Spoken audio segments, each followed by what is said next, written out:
Let's return to This Week in America. Here's your host, Rick Bratton. Welcome back, everybody, coast to coast. This Week in America. Renowned author Robert Eckert has delved into the depths of ancient history with his latest masterpiece, The Year of Five Emperors, Part 1, Pertinax. This meticulously researched and panoramic view of a pivotal area in mid-Imperial Roman history offers readers an immersive experience of a society teetering on the edge of collapse.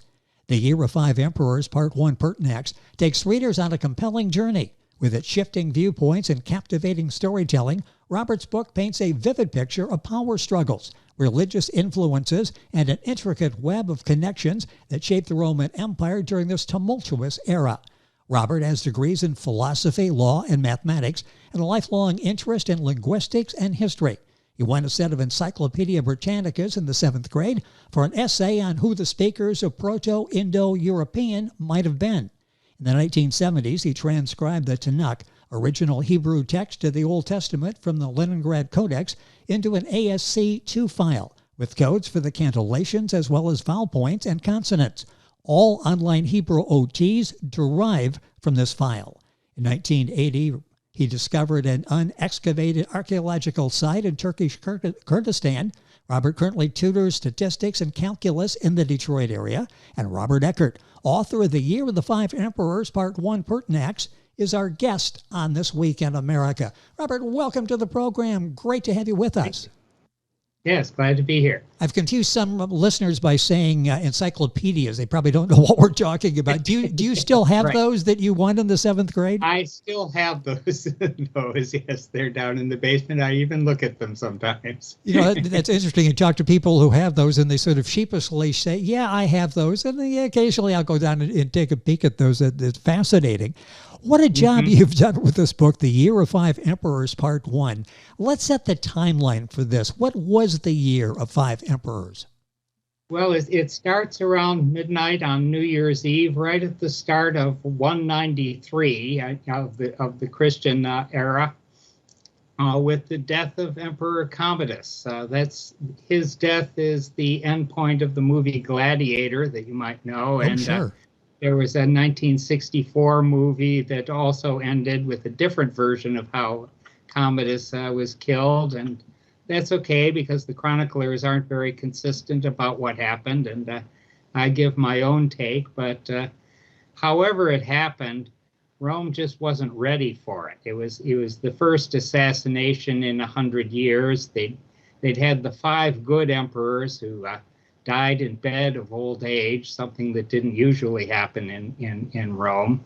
And there was the co-emperor, Lucius Verus, who was supposed to outlive Marcus Aurelius and take over from him, but he got the plague. So Marcus Aurelius left things to his biological son, Commodus, who is handsome and athletic and charismatic and a total psychopath. Which happened to Rome a lot, and usually the Roman bureaucracy could chug along with a bad emperor. But when he died, he'd wiped out most of his immediate family and kept doing away with officials who were competent because they might get too popular and outshine him. Yes. And so he left just this complete power vacuum. And so I was fascinated by this year when five different people are trying to take power on different grounds of legitimacy. What you can see is how the old Roman society used to work, because it's still trying to work, but it's starting to break down. Is this the start of the breakdown? Is this when this whole period began? Yeah, I mean, there was one chronicler who said that with the reign of Commodus, the age of gold turned into rusty iron, and that was cited by Gibbon in his Decline and Fall of the Roman Empire, as that this is where the slide started. But of course, I mean, there had been previous signs of decay. Nero also wiped out his family and didn't leave any successor, and was followed by the Year of Four Emperors, when all of these legions would start hailing their commanders as emperor. And one chronicler said, a hitherto unknown feature of our Constitution was revealed.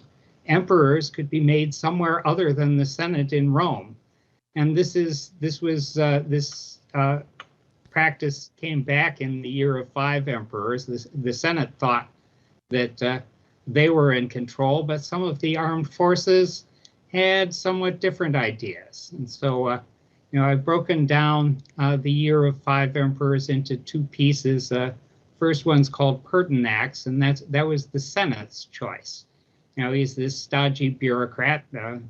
The Senate elected him, and so he was in power, right?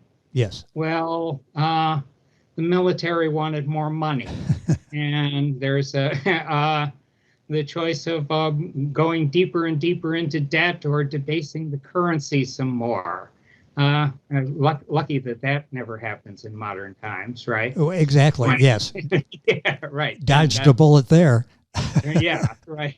And part 2, Severus, is mostly it's about Septimius Severus, who is the military candidate. And I won't be really giving a spoiler when I say that the military candidate is the one who ends up winning. That's how things generally went in Roman history. Part 2, Severus, that's coming out in the coming days. Part 1 has been out since July.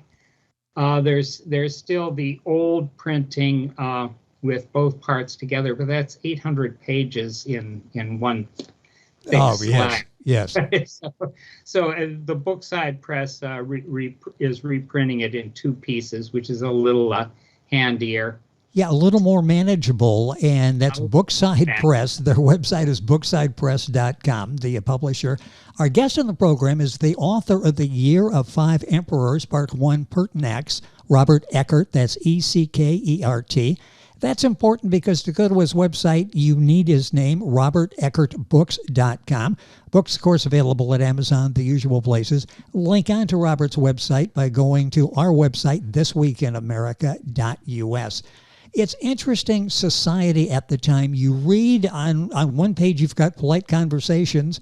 At another page, you've got violent outbursts. It was a tumultuous period in Rome at the time, wasn't it? Right.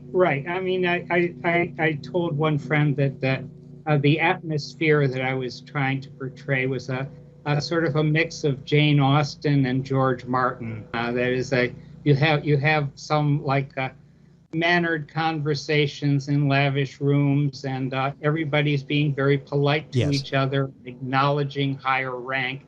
Everybody has to show that they understand their place in the hierarchy and that they accept their place. And you come to see that they talk to each other this way because this is what keeps them from killing each other. But this year, it's not quite working anymore, and there's all of these sudden breakouts of serious violence all throughout the year. And most of my characters end up dead by the end of the story. And this is something. It isn't that I liked killing off my characters. This is just the way that it went. It was a very, very deadly year in the history.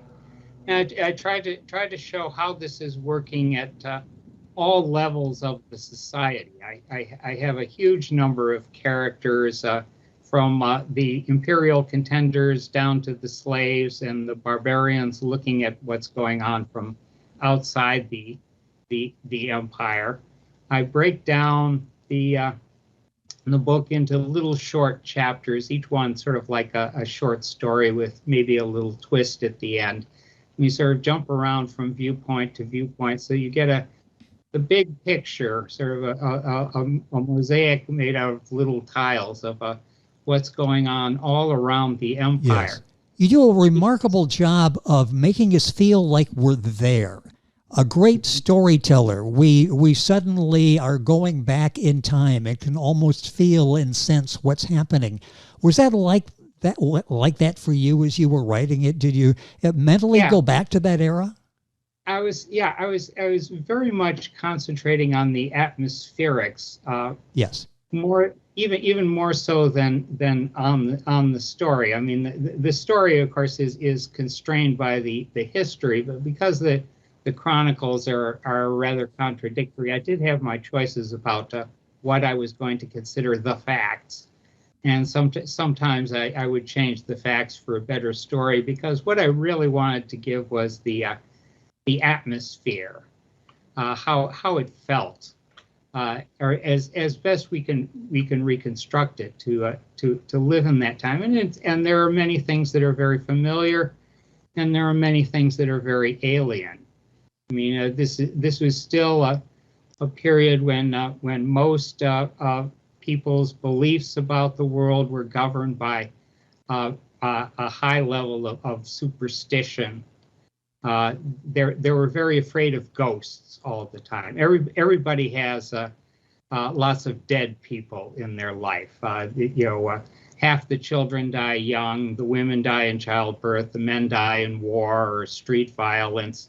Everybody has missing people in their life, and they don't talk about it. This is a big part of the atmosphere of what's going on, is that they don't talk about their sorrows. They don't talk about the missing people, and not just because it's distressing to them, but because it's terrible bad luck to mention the dead. That's inviting the ghosts back into this world where they might do you harm. Yes. And take you back with them. And this is the kind of mindset that most of them live with.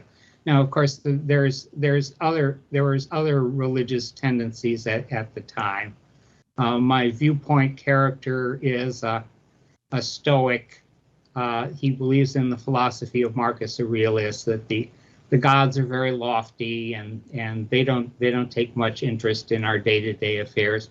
We have to govern ourselves, find pleasure where we can, knowing that it's fleeting, endure suffering, understanding that that's temporary also, and develop this attitude of calm and unperturbed philosophical outlook on everything. But of course, because of the Jane Austenness of the story, I also have to have him have a daughter that he's trying to get married, who is not quite as philosophically calm about everything as he tries to make her. Because I wanted to explore, what goes into arranged marriages in the upper classes, and also the less formal relationships among the lower classes, and the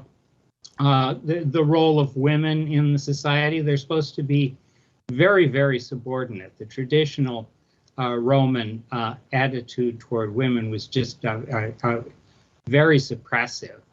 They have wedding rings made of iron, which are symbolic slave shackles to indicate that the wife is the property of the husband. And the traditional wedding, the bridegroom comes and kidnaps the bride. Of course, it's all play acting now, but it was standing for marriage by capture, and they would sing this song about the Romans grabbing the Sabine women, and the Sabine women deciding, well, they may be rapists, but they're not such bad husbands. I mean, the women were just supposed to put up with being dominated. Amazing. Well, of course, by this period of history, this isn't true. The women have their ways of working their will, and I tried to show that as well.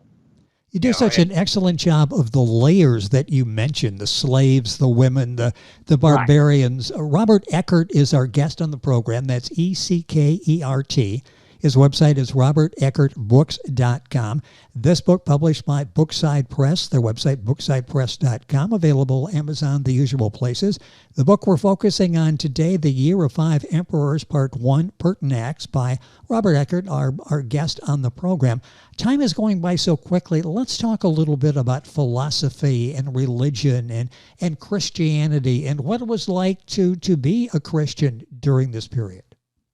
Well, it was an unusual sort of lull in the relationships between the state and the Christian movement. Now, Emperor Trajan had laid down a "don't ask, don't tell" policy. He wrote to the governor of Asia saying, "You should condemn Christians if they make a public scene of disrespect to the gods, but you should not rely on secret informers. You should not try to dig up the underground." And this sometimes held and sometimes didn't. There had been some persecutions a few years before the Year of Five Emperors, and there would be persecutions after.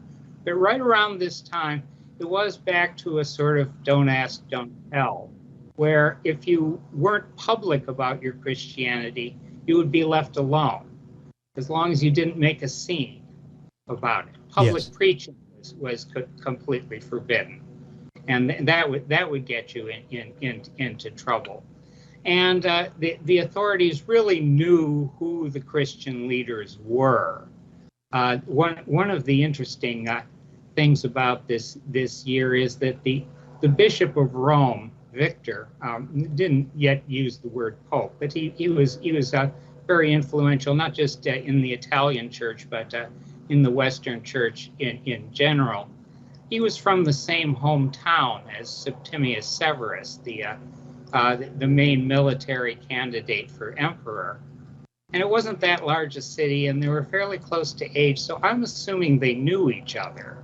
I don't find anything in the chronicles to substantiate that they knew each other, but for purposes of our story, they know each other, and so they have some rather testy interactions with each other, where sort of setting down what are the rules, what can you get away with, what can you not get away with.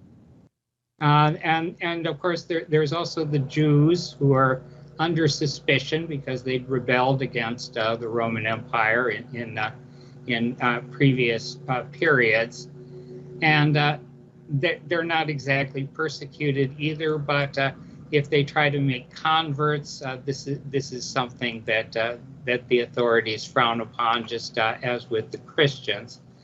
And then there were still Samaritans at this time. I do one of the places where I falsify the history. I have Pescennius Niger, who is the sort of the populist candidate for emperor. He was from not a very distinguished social background, but very popular.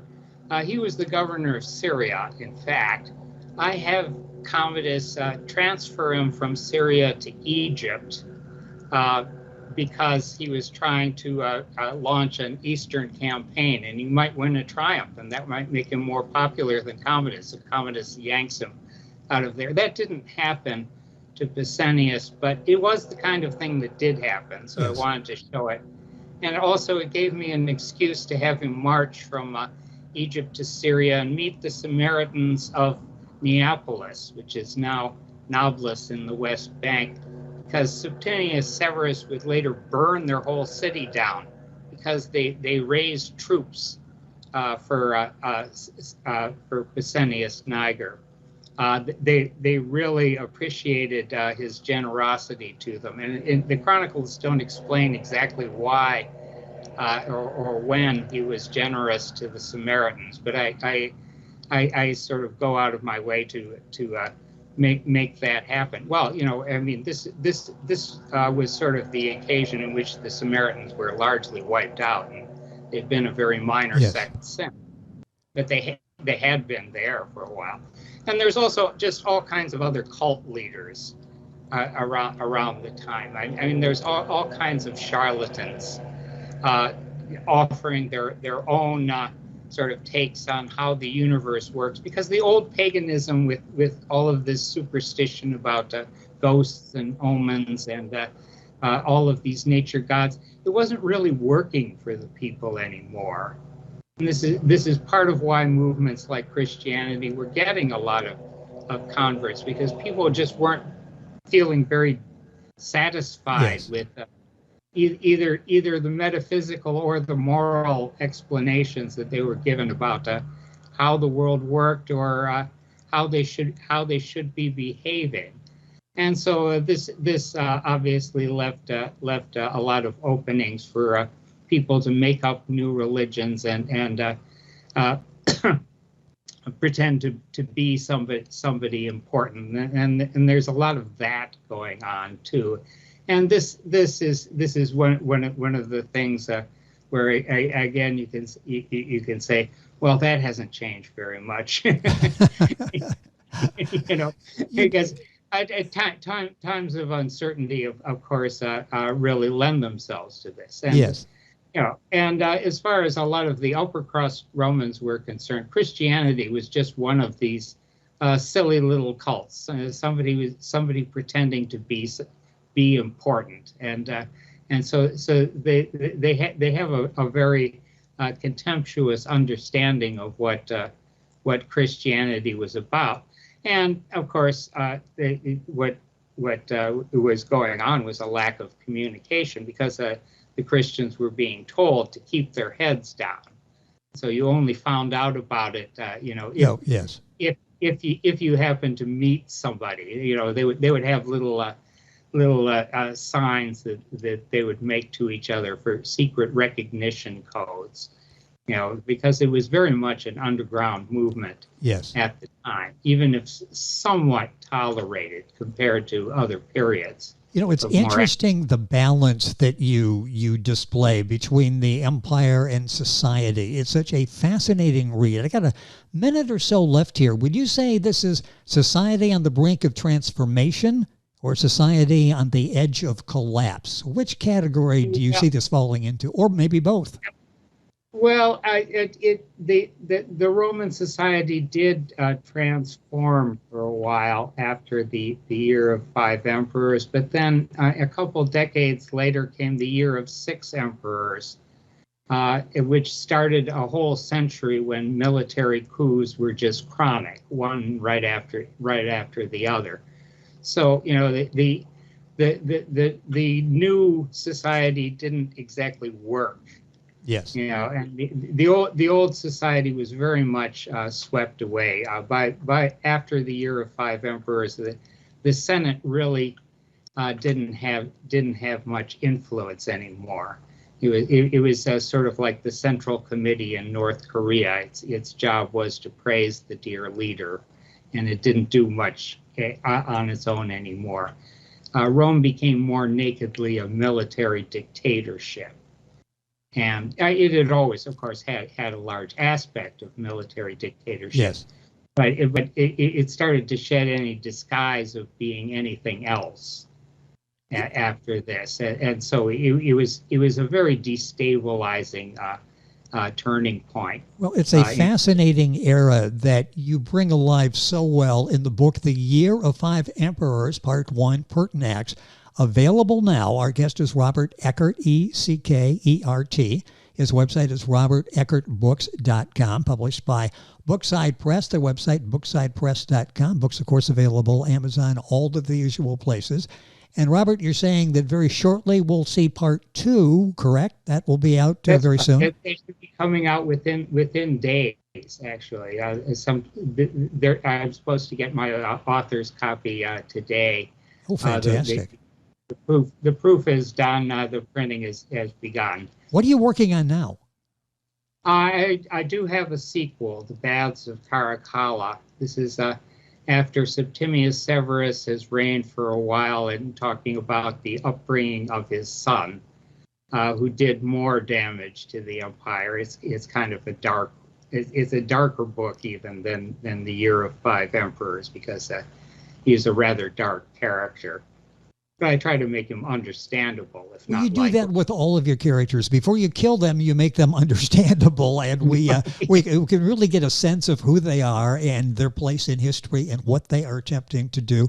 Robert, it's been a pleasure having you on the program. Look forward to book 2. Could be out anytime. The sequel, hopefully we'll have a chance to talk about that.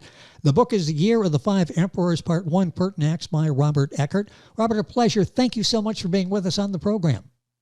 Thank you for having me.